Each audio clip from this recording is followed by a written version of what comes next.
Well, hello everybody, and welcome to this Wednesday's MBE Movie News. I am, of course, John from MBE, and I'm here, as ever, to discuss all of the latest from the world of Hollywood film, entertainment, everything in between, in general. Well, look, if you've clicked on that thumbnail, if you've clicked on this video, then you know exactly what I'm headlining the show with. So I'll dive right into it.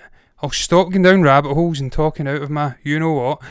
It's all about the Oscars. It has been announced in the last couple of hours, I do believe. Certainly this Screen Rant article. Yes, I'm still using that absolute shithole, shit rag of a website.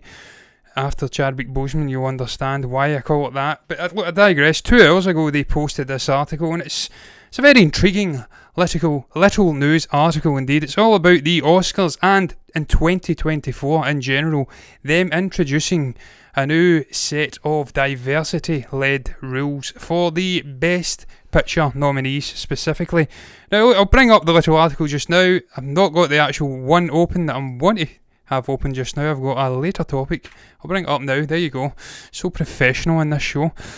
And look, as they do rightly say in this short little article, and it is short for their standards, the Oscars will introduce a new 4 standards, at least 2 of which films will need to meet in order to be eligible for the Best Picture from 2024. Now, I'm not reading that bit because they go off on a tangent about sort of their personal views on previous movies, one of which I completely disagree with, incidentally. They described Green Book, which won Best Picture, I believe 2 years ago, as a white saviour movie. What a load of bollocks that is. Dr. Dunshully was real friends with the Viggo Mortensen character. That friendship existed. It was a historical biopic about 2 guys from completely different sets of land, 2 completely different landscapes, 2 completely different backgrounds coming together, colliding, having a happy little accident and a friendship which blossomed for the rest of their lives. I thought that was a beautiful, faithful telling of a story. Mahershala Ali wouldn't have joined that movie if he deemed it a white saviour movie. So right off the bat, I completely disagree with that. But look, we'll get the disagreements out of the way, and I'll read this little bit, which is sort of prescient to the actual article and what the hell they're getting at. Now, Variety reports, it's always Variety, the Academy of Motion Pictures Arts and Sciences has introduced new rules to be enforced from the 2024 ceremony to ensure more diversity in their Best Picture nominees. Hallelujah. It's only took them about 8 years. The 4 categories are Standard A, on-screen representation, themes and narratives, Standard B, creative leadership and project team, Standard C, industry access and opportunities, and finally Standard D, audience development. These standards all relate to including diverse voices in each, with A relating to diversity of the cast and story, B relates to the diversity of the crew, C covers the apprenticeship training and internship opportunities on the film, while D finally covers the diversity of the marketing, publicity and distribution teams. Now, I feel like this has been a long time coming. I feel like this is a sensible move from the Academy to finally introduce rules which compel at least Oscar-baiting, Oscar-contending movies to bring in some diversity both in front of the camera and behind the camera. And look, as they do get into in this article, and they're absolutely correct, there could be calls of lip service being paid here, that they're only bringing in diverse faces just so they can nab an Oscar or be in the running for an Oscar, that it's not sincere, but it's a step in the correct direction. I feel like if anything, this recent Black Lives Matter stuff and all the things that have transpired from it has been a bit of a watershed moment for the racial issue, over in the States at least anyway, and further afield too. And it's opened the eyes of a lot of people who were perhaps disconnected from it up until that point, and they realise that there is definitely a deeply divided society in certain parts of the world. There is deeply ingrained systemic racism in certain parts of the world. And look, it manifests itself in the arts, it manifests itself in certain sports over here, football, some call it soccer. Very rare to see a person of colour managing a team or being a prominent coach member of staff, being, something out with actually kicking the ball around the field. And it's the same in the arts. There's not enough people of colour behind the camera directing. There is not enough people of colour in the actual cast and crew on screen relating to young people who are watching these movies. We spoke about with Chadwick Boseman how important a figure that guy was, how influential he was with Black Panther, but not just Black Panther, but with 42 and in Marshall and Get On Up, a hugely influential guy. He sort of kick-started this in the last 10 years or so with essentially leading Black Panther, an all-black cast. It was a zeitgeist movie for that community. It was a hugely important moment for that to be recognised months afterwards, after a lengthy break in its release, and then the actual Oscars popping up with several Oscar nominations. And of course it won a couple as well, if I am correct. I think set design, production design, and I'm sure Ludwig Göransson won for the score, and it was a very good score. So we need to see more of this, and if it takes this from the Academy to force these studios and these movies in general into bringing in as much diversity behind the screen and in front of the screen, or in front of the camera and behind the camera, then that can only be a positive thing in the long haul. We want to see this world being reflected in its true glory on the camera, and there's various different people out there of different colours, creeds, religions, and it's not being reflected on the screens at the moment. It's getting better. Like my cousin Vinny, that stuttering Stanley lawyer, as he says, I am getting better. This is getting better, slowly but surely. This is most definitely a step in the correct direction. And look, they say it here, final thing I will add before I move on. It could mean as simple as it could be as simple as having 30% of minor roles go to women, and having 6 crew members be represented via underrepresented minority groups. It's not a huge ask to be obviously qualifying for an Oscar, a Best Picture Oscar, so absolutely the correct thing to do. Howard's in the chat here. The fact they have to bring in new rules says where we are at Hollywood and in the US. Yeah, just worldwide though, Howard. There's an issue with racism and an issue with representation worldwide. You're absolutely right, we are all one. It's ignorance, and to come out of ignorance you really have to educate people, and the best way to educate people is to have us all come together as a cohesive, wholesome group and bounce off of each other and realise that we've got more similarities, more things in common than we haven't. And then people become educated, they don't have that ignorance, fear of the unknown, and the world becomes a much better place and a much more wholesome, better represented place at that. But look guys, I'm going to move on to the next topic. This is a sort of duology of a topic. It's all about 2 big blockbuster releases which were set to come out later this year. In fact, Wonder Woman 1984 was set to come out September 30th, so less than a month away, 3.5 weeks, 3 weeks away. I'm losing the plot, it's the 9th today, so yeah, about 3 weeks. Yeah, round about that, 20 days, 3 weeks. Potentially being delayed now. There's rumours that it could be getting pushed back as late as December, and that this could have real consequences for Denis Villeneuve's Dune, which terrifies me. I can't lie, I've just reacted to a trailer for Dune, and it's been a long time coming, I have to tell you. And for that prospect to be popping up so soon after the trailer has released, the prospect of it being delayed potentially till next year, and that's not something I even want to be remotely entertaining. I want to see Wonder Woman 1984 holding its release for the end of this month, if not pushing back a small amount by maybe 2 weeks like what they did with Tenet. Dune remaining steadfast. Black Widow is a slightly more difficult situation though for Disney. And Howard says it in the chat, and I was just about to get on to that very point you've just made there, Howard. Black Widow will be VOD if delayed again. I think that is a real possibility. Because Disney with Mulan, the uptick in downloads at $20 or £20, I think it was $29, sort of price point to keep that movie forever as long as you're subscribed to the service. They have been watching how that's been faring. It ticked up 68% on their streaming service downloads. So by all accounts, it's been a moderate success at worst and a very big success at best.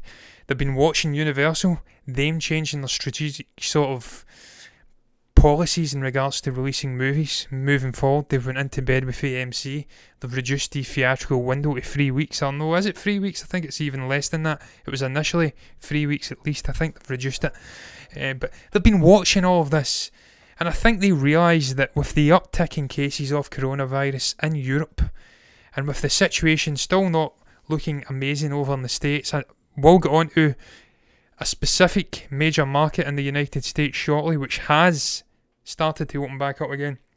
But with things looking a little bit uncertain over the next 2 to 3 months as coming into winter, and the propensity for these viruses to pop back up again during winter, they will be watching it like a hawk, and they will be weighing up their options. Is it worth it putting Black Widow out to theatres for a heavily reduced return in box office earnings when we could just release it on VOD, forgo the cost to the actual theatre chains, reap in round about the same amount of money via a £20, $29 price point, and then just cut the losses and move on to the proper Phase 4 movies, the likes of Shang-Chi and the Legend of the Ten Rings, The Eternals, all of those big blockbuster movies which are moving things forward.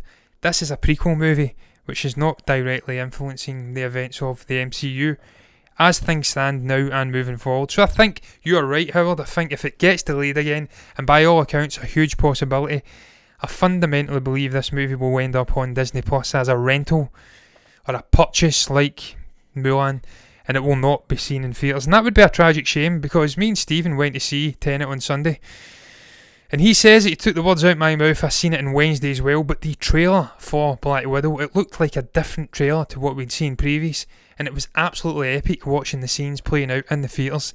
The sound system, the amazing shots of Red Guardian throwing his shield, that scene of them going down and sort of free diving whilst taking on each other, the Taskmaster and Black Widow, it was epic, and it feels wrong for that to come out on a streaming service or going straight to VOD. It's a movie tailor-made for the theatre experience. But if it's not to be, then it's not to be. No one can deal with the coronavirus issue just now until we have a vaccine. Not even these big multi-billion dollar studios like Disney. It just can't be helped, sadly. Wonder Woman 1984, I hope it's not as drastic as they are making out in this article. I hope it doesn't get delayed as far as December, and that then impacts Dune's release slot, schedule, whatever. Because everybody wants to see Dune, man. We just do. That trailer was amazing. Absolutely epic. But I'm going to get into Dune shortly. I'm not going to wax lyrically about Dune quite yet.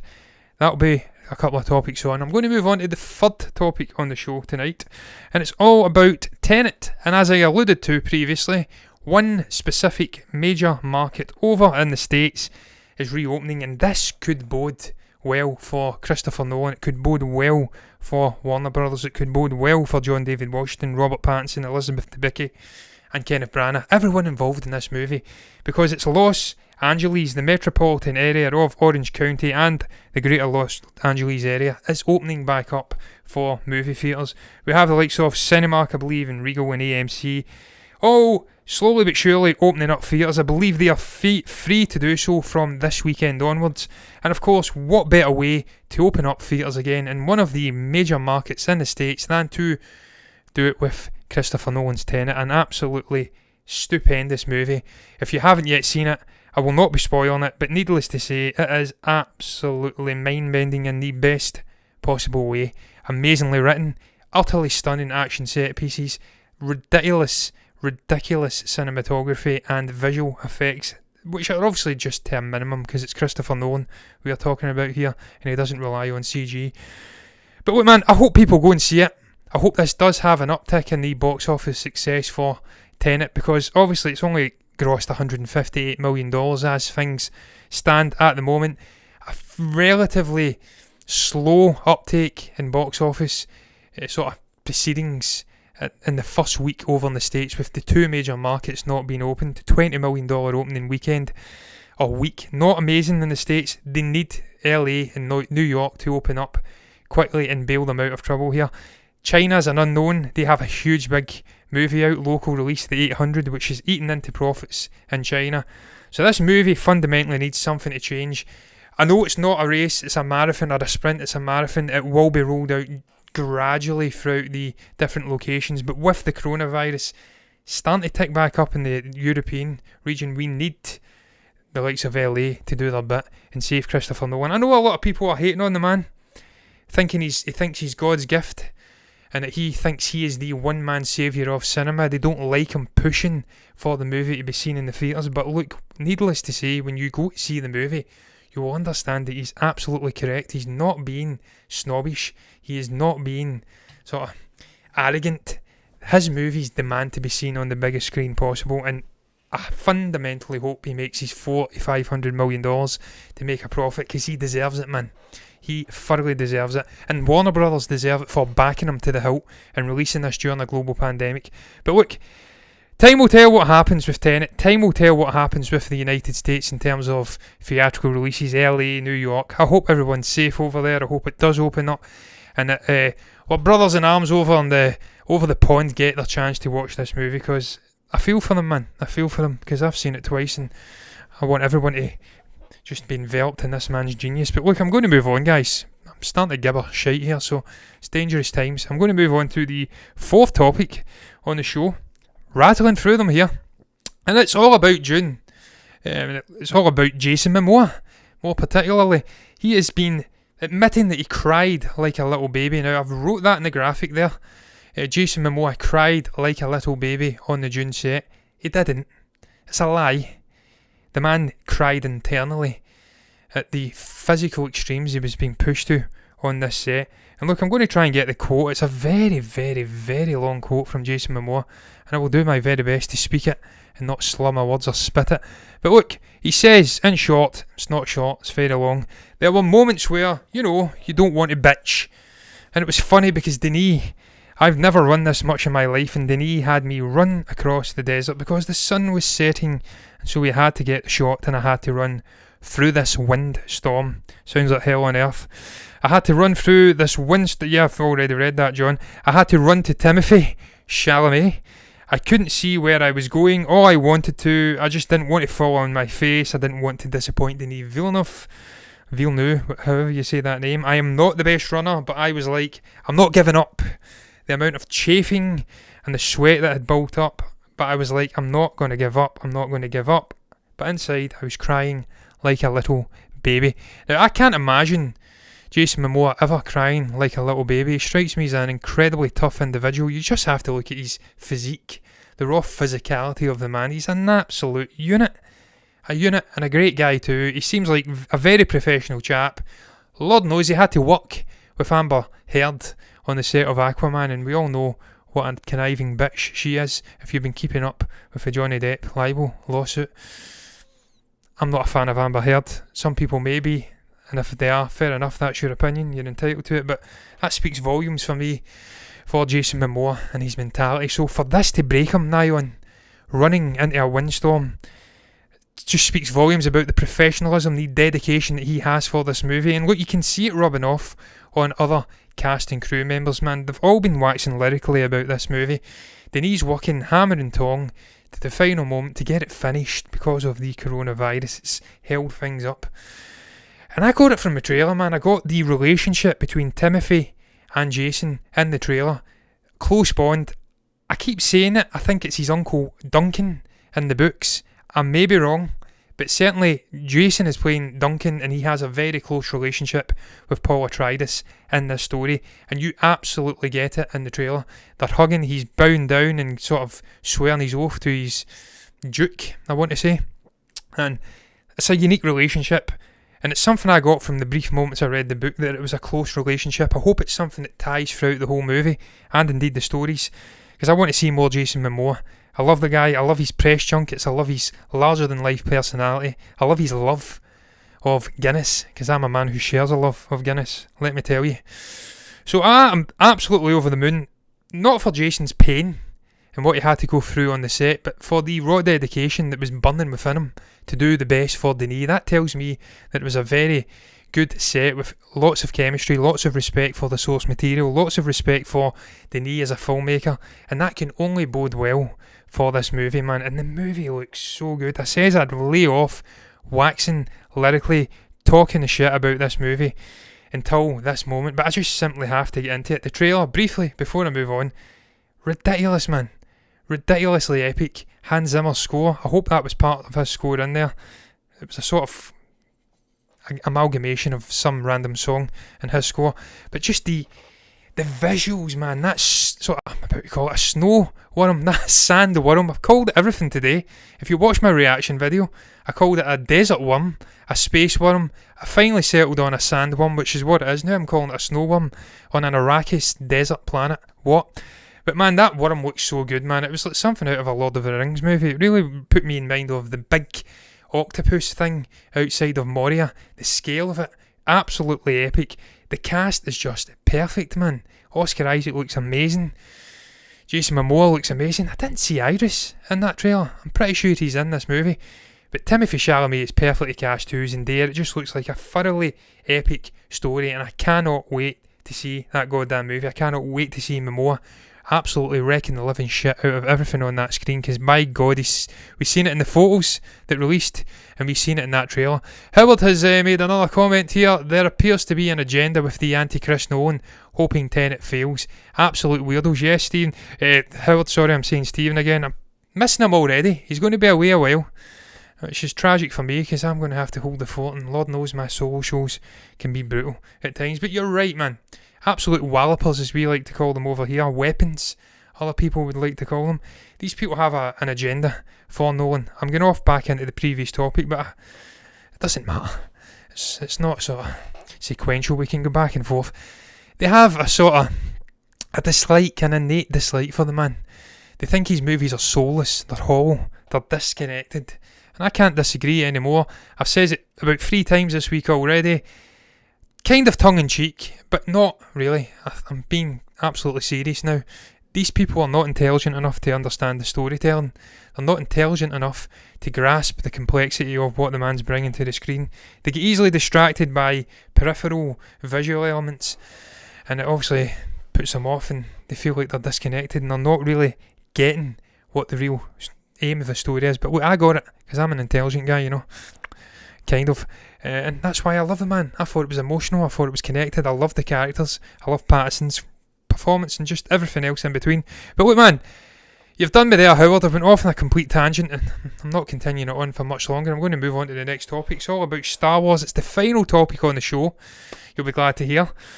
And as I said, yes, it's all about Star Wars. Daisy Ridley has been out speaking about Star Wars again. She clearly just can't get enough of Star Wars. Lord knows she ain't getting any other work elsewhere. She's not getting auditions. She came out and spoke about that, but she's been speaking about her character Rey Skywalker. If you know, she's a Skywalker now, because you can just take other people's names. That's how it works. And she says this: at the beginning, there was toying with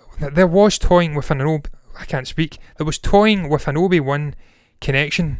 There were different versions. She's speaking really strangely in this. To me, it's really weird the way this is structured. Daisy, get your shit together. There were different versions, and then it really went to She Was No One, and then it came to episode 9, and JJ pitched me the film and was like, oh yeah, Palpatine's granddaddy. Okay, and I was like, awesome. And then 2 weeks later, he was like, oh, we're not sure, so it kept changing. Sadly, it didn't change enough though, Daisy, because he stuck with the whole grandpa Palpatine story, and it was a terrible idea, man. They should have stuck with the Obi-Wan connection, the Obi-Wan lineage. But that the Kenobi lineage, not Obi-Wan. I was saying that there and it didn't sound right. Obi-Wan, oh, that's his first name, John. The Kenobi lineage, they should have stuck with that, because it made more sense. If you harken back to The Force Awakens, when she first touches the Skywalker lightsaber hilt, of course it's Anakin's, there's a flashback, a flash forward sequence, and you hear very distinctly in the sound system, within her head in the actual movie, these are your first steps, Rey. Why is Obi-Wan Kenobi speaking to this unknown female character, female Jedi, potential Jedi, if he's not had an active part in her life at some point? If there's no familial bond there, why would he be speaking to this person? It made no sense, and as the movie continued on, the movies continued on, the sequel trilogy fleshed out, it made even less sense for me. And then we went off and we done the whole Palpatine nonsense, and it was just an absolute cop-out, it was to bring in the nostalgic vibe, to bring in the fans of the old trilogy again, just using them and abusing them, and it didn't work, and it just shat upon Snoke, it shat upon Andy Serkis's performance, it shat upon Ray as well. Look man, I'll get into this briefly before I end this, because I've not got much more to say about the heart and the sort of meat and bones of this. They shouldn't have been so cut up and focused on the lineage of Ray. They should have developed the character out, been more fixated on making her a wholesome, rounded character with a decent arc, which was fitting to follow. Instead, they became so obsessed with who is she, who are her parents. They started listening to the bickering on social media, all of the theorising, and the character lost something palpable for it. It just became a 2D cardboard character with a one-track minded story. There was no heroic journey, there was no failure in this character. She never faced adversity at any point. It was an absolute joke. Daisy Ridley is not a great actor, let's be honest. She is developing very, very slowly. She's not a patch on the likes of John Boyega or Oscar Isaac, nowhere near Adam Driver. So for them to pin her as the lead protagonist, primarily because she was a female, let's be honest, Kathleen Kennedy only really cared about that. Screw the story, screw the character. She's female, she's overpowered, let's have her. It lost something, man. The entire sequel trilogy really didn't go down the way it should have went, because they were absolutely fixated on a female character, absolutely fixated on a lineage, instead of developing out a well-rounded character. But look guys, I'm going to round up the show by answering Howard's final comment of tonight. Rise of Skywalker was the biggest pile of shite since Attack of the Clones. Yes it was, but you're wrong. The biggest pile of shite since The Last Jedi. Because look, that was the last abomination Star Wars wise. The Attack of the Clones was nearly 20 years ago. So we'll let George off with that. At least he went to new locations and tried to do something different. I didn't agree with all the things he'd done differently, i.e. Anakin riding that sort of balloon-shaped alien thing. There were some terrible things in that as well, as a god-awful movie, but it had Count Dooku, it had the great Christopher Lee. Those two movies there, nothing redeeming whatsoever, man. Forced romance, shite storytelling, hopping all over the place, absolute joke, ended on a sour note, and quite frankly they're relying now on Jon Favreau and Dave Filoni to bail them out of the shit big time. But look guys, that's going to round up the show. Ridley is a terrible actor right now.